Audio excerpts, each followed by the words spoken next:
주전 586년 역사적인 해지요. 예수님께서 이 땅에 오시기 586년 전에 일어났던 사건이 바로 유대 나라가 바벨론에 의해서 멸망을 당한 날입니다. 해입니다. 물론 그들이 죄를 지어서 하나님의 말씀을 섬기지 않고 우상을 숭배한 이유 때문에 죄값으로 당한 고난이고 멸망입니다. 그래서 바벨론 나라가 쳐들어와서 다 성곽을 무너뜨리고 그리고 성전도 다 파괴되고 심지어는 성전에 있는 기물까지 다 빼앗아가 버리고 말았습니다. 물론 많은 사람들이 쇠사슬에 매어서 바벨론으로 포로가 되어 끌려가게 되었습니다.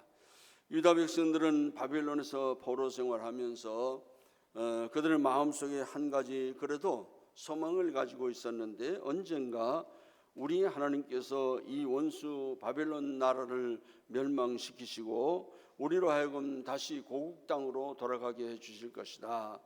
그때 우리는 그동안에 우리가 하나님 앞에 너무 잘못했는데 이제 다시 성벽을 쌓고 무너진 성전을 다시 일으켜 세워야 되겠다. 이것이 그들의 꿈과 소망이었습니다. 그러나 바벨론 포로 생활이 하루 이틀에 끝나지 않습니다. 1년, 2년에 끝나지 않고 10년, 20년, 30년에도 끝나지 않습니다.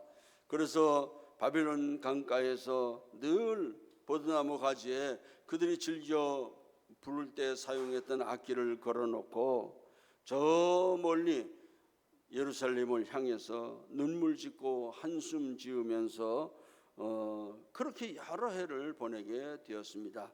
무려 70년이니까 어마어마한 세월이죠. 어떤 사람은 붙잡혀 가서 거기서 세상을 떠났고 또 어린 아이들도 붙잡혀 가서 거기서 한 생애를 마치는 참 불행스러운 생애를 살아갔습니다.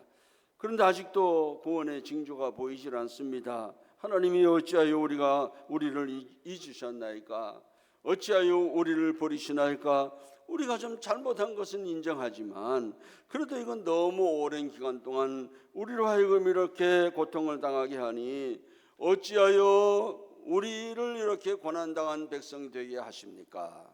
이런 고통에서 그냥 계속 두시겠습니까? 우리를 좀 건져주시기를 바랍니다. 그들은 처음에 회개 운동을 하다가 점점 어려워지니까 그 다음에는 너무하다고 하나님 앞에 불평까지 하고 탄식이 터져 나오게 되었습니다. 바로 이와 같은 때에 하나님께서 선지자 이사야의 입을 통해서 택하신 이스라엘 백성들에게 위로와 소망을 주는 말씀, 바로 그 말씀이 오늘 우리에게 주신 말씀입니다. 보라, 내가 새 일을 행하리니 이제 나타낼 것이라.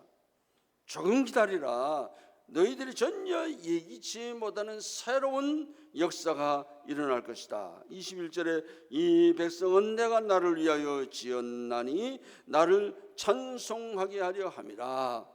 이제 너희들을 통해서 부르는 찬송을 내가 듣고 내가 영광을 받으리라. 기다리라. 그렇게 말씀한 내용이지요. 오늘 하나님께서 저와 여러분에게도 동일한 말씀을 주시는 줄로 믿습니다. 너희는 내가 나를 위하여 지은 백성이다. 너희로 하여금 나의 찬송을 부르게 하고 너희를 통해서 나의 영광이 드러나게 하고 택한 나의 백성 너희들을 통해서 내가 새로운 역사를 일으키겠노라 하는 말씀이죠. 오늘 우리들에게도 이렇게 주시는 말씀인 줄로 믿습니다. 오늘 이 말씀은 우리에게 몇 가지 교훈을 줍니다. 첫째는 과거에 집착해서는 안 된다 하는 교훈을 주십니다. 하나님 말씀하십니다. 너희는 이전 일을 기억하지 말며 옛날 일을 생각하지 말라. 물론 과거가 중요하지 않은 것은 아닙니다. 그러나 과거보다는 앞으로 우리가 어떻게 해야 하며 무슨 일을 해야 할 것인가, 이것이 훨씬 더 중요하다는 것입니다. 이미 지나간 사건은 우리의 일이 아니라는 것이죠. 그러므로 원대한 꿈과 앞날의 비전을 가지고 힘있게 달려나가는 미래지향적인 삶을 살아야 된다. 너희들이 미래지향적인 삶을 살아야 이런 고통 가운데서 모든 것들은 이겨낼 수가 있다고 말씀하신 것입니다. 우리 기독교인의 삶의 특징은 무엇이겠습니까? 앞으로 전진하는 것입니다. 미국의 유명한 카운셀러인 앤 맨더스 여사가 각계각층에 있는 사람들에게 서신을 보냈습니다. 설문지죠. 당신의 일평생 가운데 가장 멋지고 보람 있었던 최고의 해는 언제였습니까? 그것을 소개해 주시기 바랍니다. 근데 정말 많은 사람이 관심을 가지고 답장을 보내왔습니다. 그 중에 가장 멋진 답을 한 가지만 소개해 드립니다. 나이가 80세 된 어떤 노인이 이렇게 응답을 해왔습니다.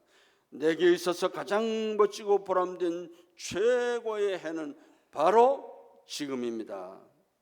나는 과거에 살기를 원치 않습니다. 언제나 더 나은 내일을 바라보며 오늘도 희망 속에서 살아가고 있습니다.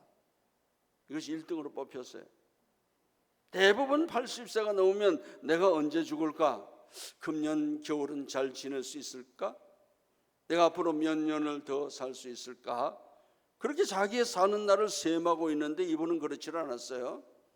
나는 내일을 바라보면서 산다. 나는 희망 속에서 살고 있다. 이렇게 말했던 것입니다.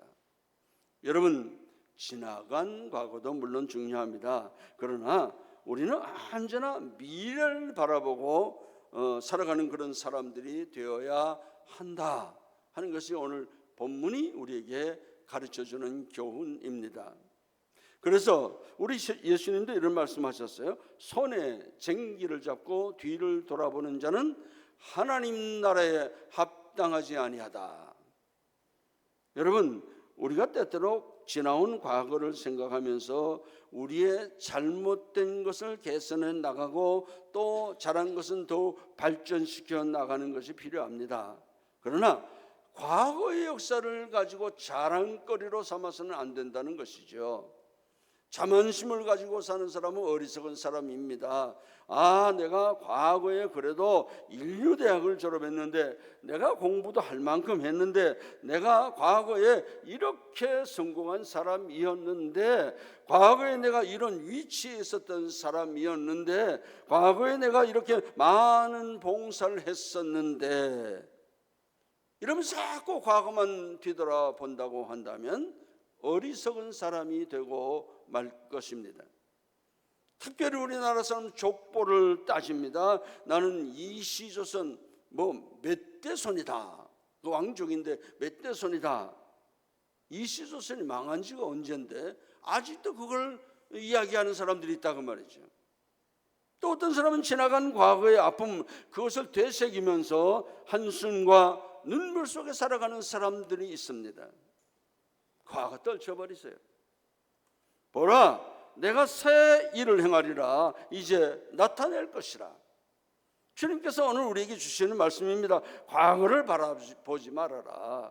앞날을 바라보라. 앞날에 너희들에게 주어진 사명이 무엇인가 바라보라. 앞을 향해서 전진하라. 이것이 오늘 본문이 우리에게 주신 말씀입니다. 두 번째로, 원대한 포부를 가지라. 보라, 내가 새 일을 행하리니 이제 나타날 것이라. 새 일을 행한다. 비전을 가져라. 이 새 일을 바라볼 줄 알아야 된다. 그래야만 현재의 고난을 딛고 일어설 수 있다. 사도 요한이 말년에 밤모섬에 유배당했습니다. 예수 그리스도의 복음을 전하다가 붙잡혀서 고난을 당하다가 이 밤모섬에 유배를 보냈는데, 그 밤모섬에 가보니까 사람도 없지요. 외롭고 고독하게 살아갔습니다. 아무도 사람을 만날 수 없고 저 바닷가의 파도 소리, 저 수평선만 보입니다. 그래서 그는 주변을 돌아보아도 볼 사람도 없고 만날 사람도 없고 이야기할 사람도 없고, 그래서 하늘을 바라보게 됩니다. 하늘을 바라보니까 하늘문이 활짝 열리고 앞으로 우리 인류가 어떻게 될 것인가 하는 것을 요한에게 하나님이 보여주셨습니다. 하나님이 새롭게 만든 새하늘 새 땅, 저 천국의 비전을 요한에게 보여주셨습니다. 그런 감격 속에서 그 계시를 받아 적었는데 그게 바로 요한계시록입니다. 이와 같이 하나님이 주시는 비전을 가지고 있는 사람은 주변 환경 때문에 낙심하지 아니하고 그 눈을 들어서 하나님을 바라보게 되고 새로운 비전을 가지게 되는 것을 알 수가 있습니다.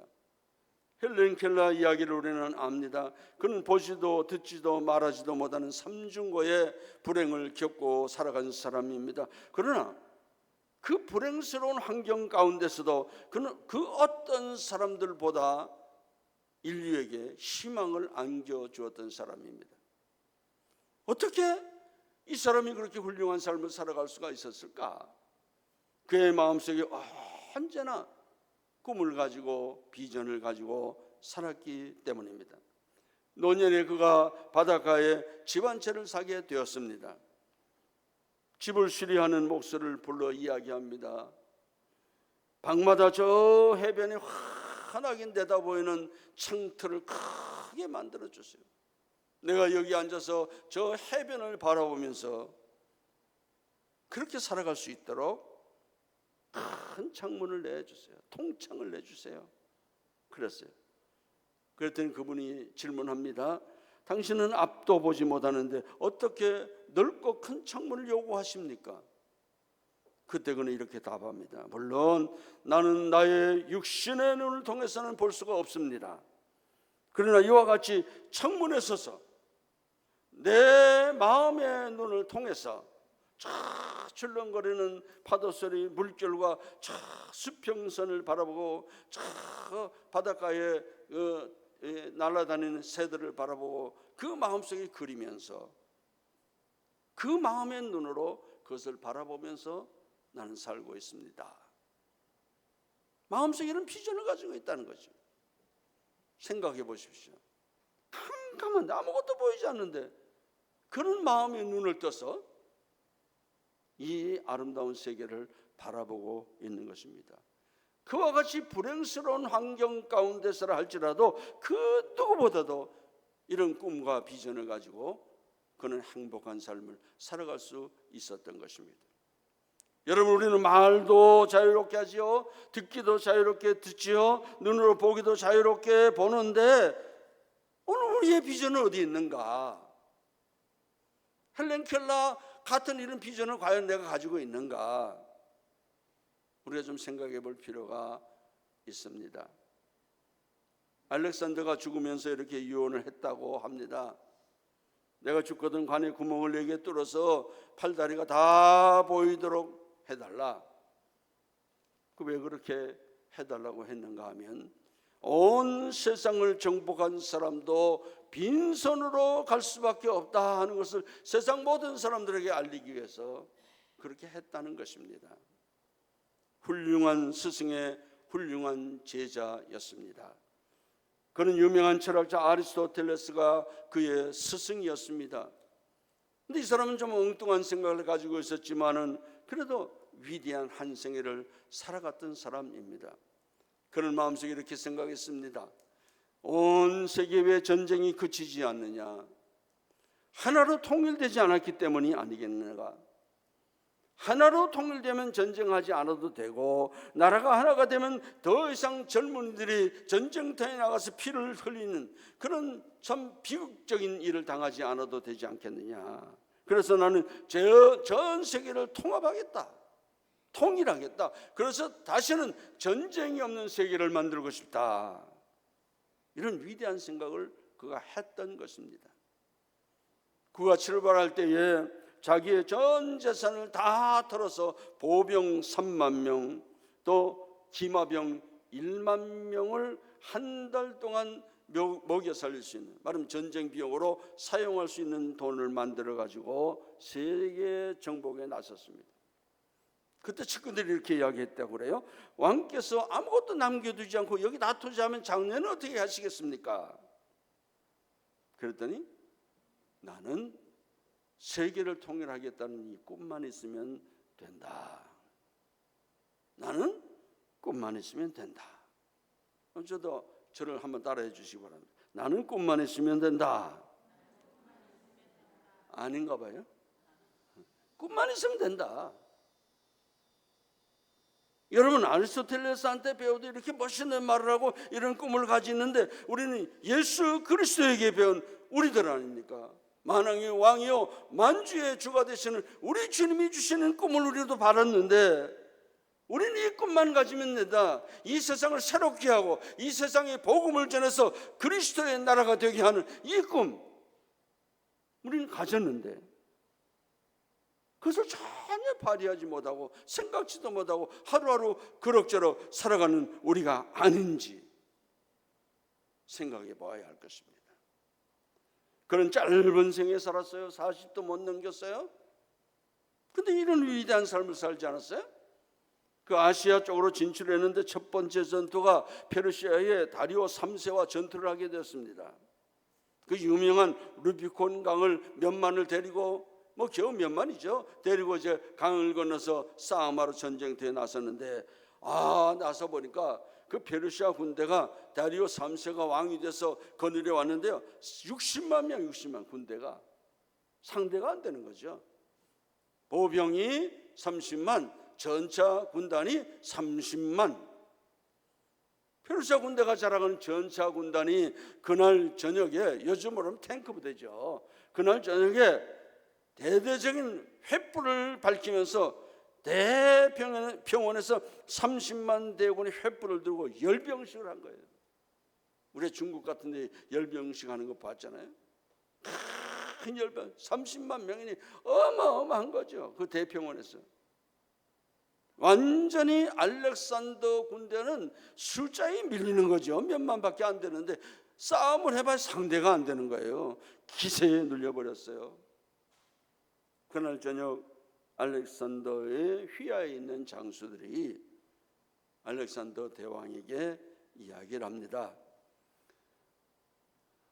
대왕님, 저렇게 많은 군대를 우리가 어떻게 이길 수가 있겠습니까?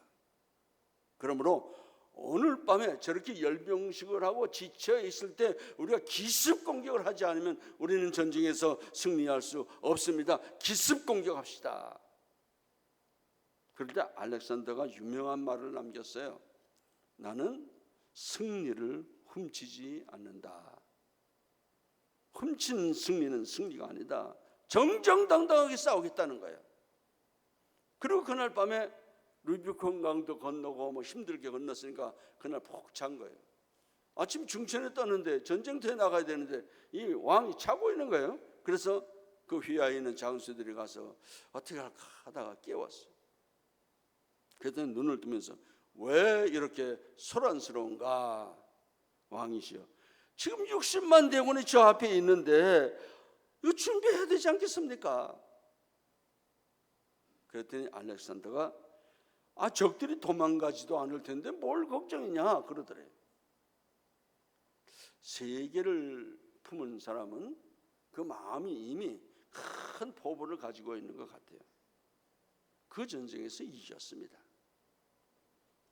여러분 생각해 보십시오. 여러분의 마음은 어떻습니까? 여러분의 마음은 과연 넓은 마음을 가지고 여러분의 가족 식구들을 품고 내 자녀를 품고 또 사랑하는 우리 교인들끼리도 품어주면서 그렇게 살고 있습니까? 아니면 갈등 가운데 살고 있습니까?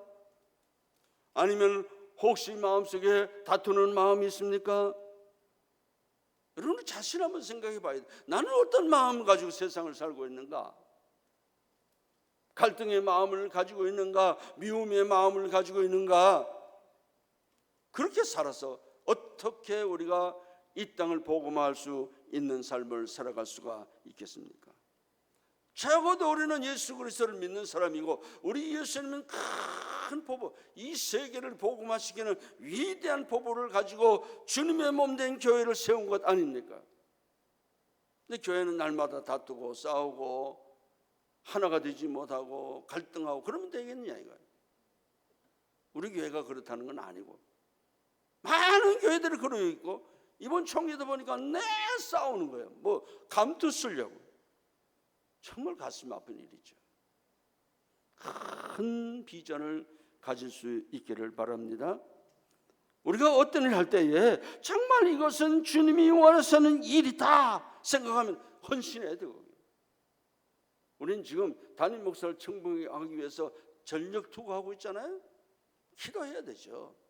알아서 되겠지, 그렇게 해결될 문제는 아닌 것 같습니다. 오늘 여러분들에게 주님이 주시는 큰 비전을 소유하시기를 바랍니다. 하나님은 여러분 분명히 꿈이 있어요. 우리 교회적인 꿈뿐만 아니라 여러분 개인에게도 하나님이 주신 꿈이 있습니다. 그것을 살려서 하나님의 뜻을 따라서 순종하며 나갈 때에 우리 교회의 꿈도 이루어지고, 내 자신의 꿈도 이루어지고, 그리고 우리 자녀들의 꿈도 이루어질 줄로 믿습니다. 마지막으로 변화된 삶을 살아야 된다는 것입니다. 21절에 이 백성은 내가 나를 위하여 지었나니 나를 찬송하게 하려 함이니라. 참 얼마나 멋진 말입니까?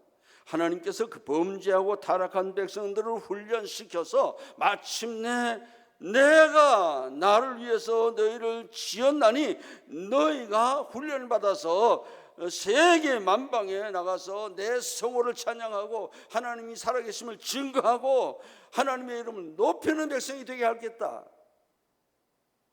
참 여기에는 복음 증거에 아주 중요한 핵심 요소가 들어있죠. 너희들을 통해서 영광 받겠다.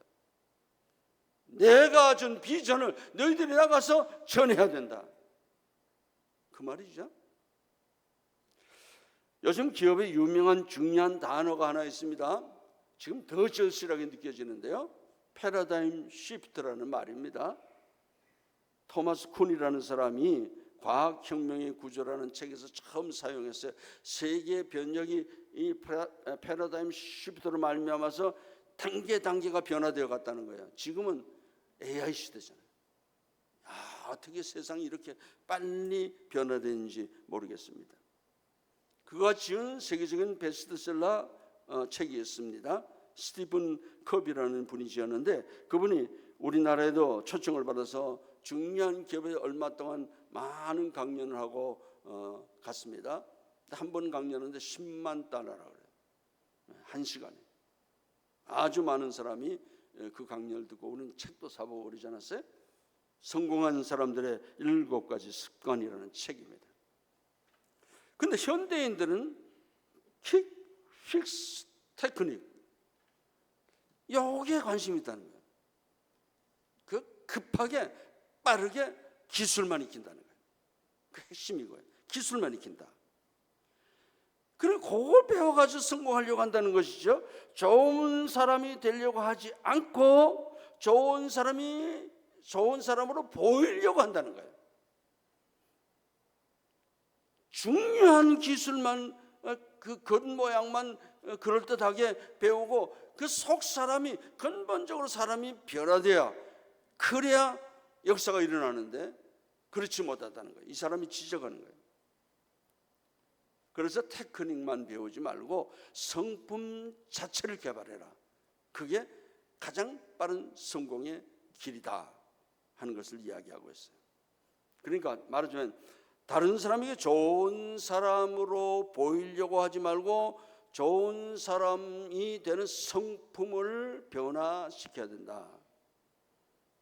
오늘 우리 신자들도 그래요. 믿음 있는 사람처럼 보이려고, 기도하는 사람처럼 보이려고, 사람들에게 진실한 사람처럼 보이려고 얼마나 많은 사람이 노력하냐 이거. 그거를 건체한다 이거죠. 그러지 말고 그 노력의 절반이라도 내가 정말 기도하는 사람, 내가 진실로 좋은 사람, 신실한 사람, 그 일에 투자를 한다면 그만큼 인생이 달라질 거다. 1년 지나면 1년만큼 달라지고, 2년 지나면 2년만큼 달라지고, 한 10년쯤 지나면 정말 놀라울 정도로 내가 나를 봐도 와, 내가 변했구나 할 정도로 달라지게 될 것이다. 테크닉만 배우지 말라는 거예요. 누구한테 보이기 위해서 살지 말라는 겁니다. 진실되게 살아라. 그래서 많은 사람이 감동을 줬어요. 당연히 베스트셀러가 되었죠. 그분의 책머리에 이런 이야기를 소개하고 있습니다. 어느 해군 수병의 일기를 이분이 인용해서 그 책에 기록했는데요. 작전 중인 배를 타고 훈련하는데 그 수병이 그날 보초병이었어요. 그 수병이 일기를 쓴 거예요. 메스트 꼭대기에 올라가서 살피는데 밤안개가 그날 꽉 찼어요. 저기 끼쳤는데 앞이 보이질 않아요. 얼마나 앞이 보이지 않았으면 함장도 자질 못하고 그날 긴장 가운데 깨어서 진두지휘를 하고 있었습니다. 저 멀리서 불빛이 반짝반짝하는 물체가 있다는 거죠. 그래서 수병이 함장에게 보고를 합니다. 함장님, 저 전방에 반짝반짝하는 불빛이 보입니다. 근데 그 불빛이 움직이질 않습니다. 움직이지 않으면 배가 충돌할 것 같습니다. 함장이 보고를 받고 조타수에게 상대방의 타전을 하라.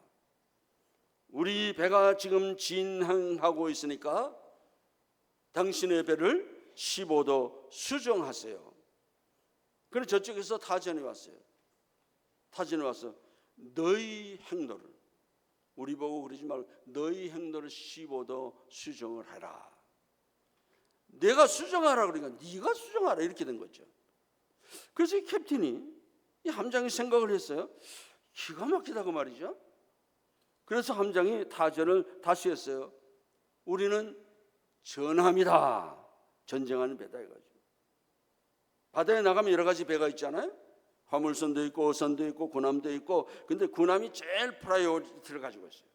이게 제일 먼저 이 배가 나가면 다 무조건 배를 비켜줘야 돼요. 전쟁하는 배니까. 그런데 전함인데, 그것도 중요한 작전을 지금 수행하고 있는데 피할 수 없는 배인데 함장이 열이 나니까 타전을 보냈습니다. 우리는 전함이다. 15도 수정해라. 그래서 저쪽에 또 답변이 왔어요. 똑같아. 내가 수정해라. 함장이 타전을 받고 열이 난 거예요. 그래서 이번에 또 타전을 합니다. 우리는 작전 수행 중인 전함이다. 즉시 코스를 수정해라. 그래도 아니, 다시 보냈어요. 나는 전함의 함장이다. 즉시 코스를 수정해라. 그러니까 저장에서 답변하는데 이렇게 답변이 왔어요. 나는 2등 항해사다. 네가 수정해라. 아니, 2등 항해사가 함장 보고 네가 비켜가라는 거예요. 정말 화가 났어요. 그래서 나는 작전 수행 중인 전함의 함장인데 마지막으로 통과한다. 15도 수정해라. 그리고 저쪽에 또 왔어요. 나도 마지막 통보다. 그 뭐라고 했느냐 하면 저쪽에서 온 말이 이겁니다. This is right house. This is the right house. right house가 뭐예요? 등대다. 나는 등대다. 그랬어요. 얼마나 함장이 깜짝 놀라는지. 이거 그대로 가다 등대 받으면 전함이라 할지라도 깨지고 마는 거죠. 등대, 큰 산에 있는 등대예요. 보니까 함장이 놀라서 즉시 배를 돌려가지고 겨우 피해갔다는 것입니다. 그렇지 않았으면 함장의 고집대로 자기 권위만 주장했다 하면 가서 부딪혀서 그 전함은 깨지고 말았을 것입니다. 이 함장이 이때까지 생각하기를 나는 절대 내 코스를 바꿀 수가 없다. 우린 전쟁에 나가는 전함인데 너희들이 비켜야지. 다른 배가 비켜야지. 왜 내가 비키느냐 하는 마음속에 이런 생각을 가지고 있었어요. 그게 직진하는 거예요. 아무리 작전 중이라도, 아무리 전함이라도 등대 앞에서는 코스를 수정할 수밖에 없는 것입니다. 여러분, 우리가 그럴 때가 있습니다. 내가 지금 행하는 일은 정말 중요하다. 이대로 꼭 돼야 된다. 일이 얼마나 중요한지 나는 내 코스를 수정할 수가 없다. 이건 꼭 해야 된다.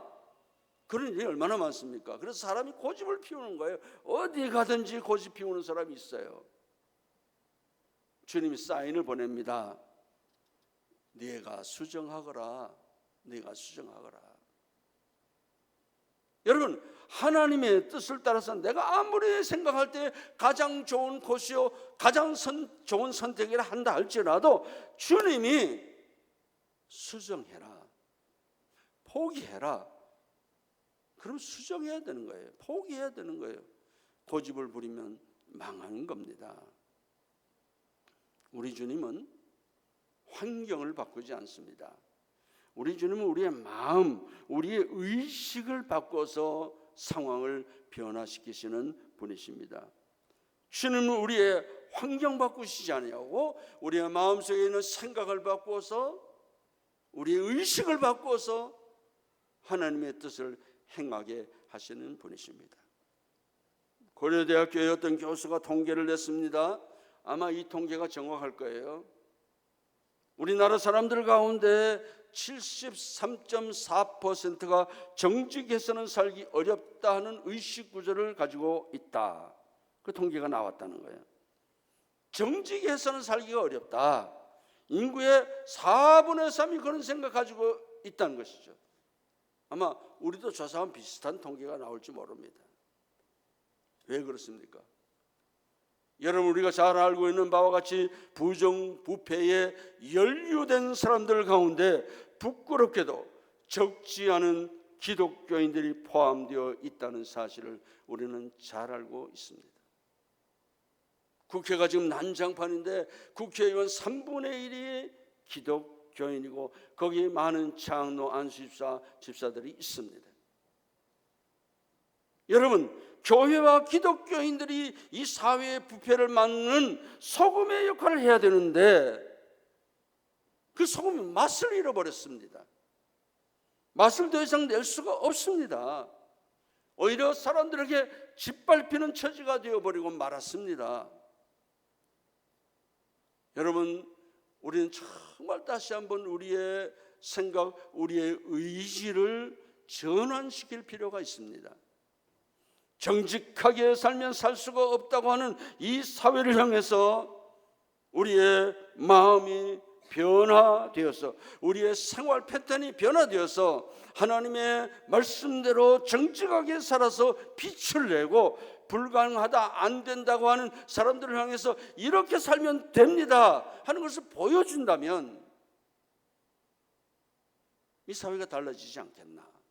근데 아무도 보여주지 않고 나도 똑같은 그 사람, 믿지 않는 사람들과 똑같이 행동을 하기 때문에 기독교회가 능력을 잃어버리고 만 것입니다. 그걸 찾아야 돼요. 여러분, 소금은 비록 작은 양이라도 들어가서 제 맛을 내면 음식 맛이 살아나는 거죠. 맛을 잃으면 아무짝에도 쓸데없어서 밖에 내다 버리운다고 우리 주님이 말씀하셨습니다. 3.1 운동 당시에 우리나라 인구가 1600만 명 정도가 되었습니다. 그때 기독교인이 얼마인지 아세요? 인구의 1.3%, 20만 명이 채 되지 않은 인원이었습니다. 그런데 여러분 아시는 바와 같이 우리 믿음의 선조들은 기독교 신앙을 받아들이고 나서 참 믿음으로 살았어요. 그래서 민족 대표자, 지도자 33명 가운데 기독교인이 16명입니다. 놀라운 일이죠. 그리고 그렇게 나라와 민족을 위해서 투쟁을 했는데요, 감옥에 들어간 사람들 가운데 30% 정도가 기독교인들이었다고 합니다. 여러분, 우리 믿음의 선조들 처음에 신앙을 시작할 때 이 나라의 민족의 지도자들이 이렇게 열정을 가지고 기독교인다운 삶을 살았습니다. 빛과 소금의 역할을 다 했던 것입니다. 근데 우리는 어떻습니까? 왜 이렇게 기독교가 인구의 25% 이상, 어떤 분은 30%라고 하는데 이렇게 많은 기독교인들이 생겼는데 불구하고 왜 사회는 점점 더 좋아지지 않고 나빠지는 방향으로 나가게 되는가? 그 책임은 우리에게 있지 않는가? 회개해야 될 것입니다. 하나님이 우리를 선택하신 것은 하나님의 영광을 위해서, 하나님을 찬송하게 하기 위해서, 새 역사의 주인공이 되게 하기 위해서 우리를 선택해 주셨다. 오늘 본문이 그렇게 말씀하고 있잖아요. 우리 정말 사명감을 가지면 정말 깨어서 믿는 사람답게 살아야 될 줄로 믿습니다. 이 현실에 우리가 잘해야 된다.